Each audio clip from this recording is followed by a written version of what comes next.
Më 7 tetor, pritet të ketë një akt gjykim në rastet kur kryetari i Strugës, Ramiz Merko, akuzohet për emërimin e paligjshëm të drejtorëve për shkollën fillore Vëllezrit Miladinov në Strugë dhe Zini Hani në Velesht. Në rastin e Veleshtës, Merko është i pandehuri i dytë nga gjithsej 4 persona.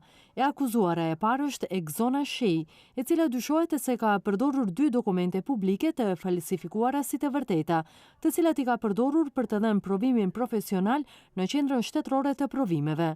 3 të tjerët, Merko, drejtori dhe ndihmës drejtori, pranuan dokumentet e falsifikuara në procedurën për marrjen e provimit profesional, punësimin si mësuese, por edhe emërimin e saj si ushtrues detyre drejtoresh nga data 19 prill 2022 deri më 6 shtator 2023. Para se të bëhej drejtoresh, ajo ka punuar si mësuese e gjuhës së frënge dhe lëndëve të tjera, por ende e pa diplomuar në fakultet, vetëm me certifikat absolventi. Kur postieri më solli një ftesën nga gjykata, atëherë zbulova se kishte diçka që nuk shkonte me dokumentet që ka marrë nga institucionet. Të gjitha vërtetimet dhe dokumentet që ka marrë nga njerëzit në institucione nuk më paralajmëronin se ishin të rreme, përndryshe nuk do t'i kisha përdor. Ajo madje pretendon se në Strugë ka dhe punësime të tjera në këtë mënyrë.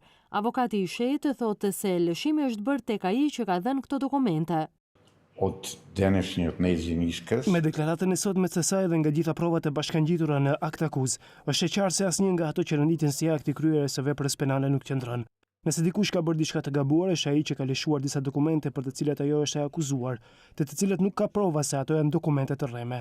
Merko njoftoi se do të dëshmoj kur do të dëgjohet të dëshmitari i fundit. Prokuroria publike tashmë ka ankimuar vendimet e mëparshme të gjyqtarit Jordan Jovanov.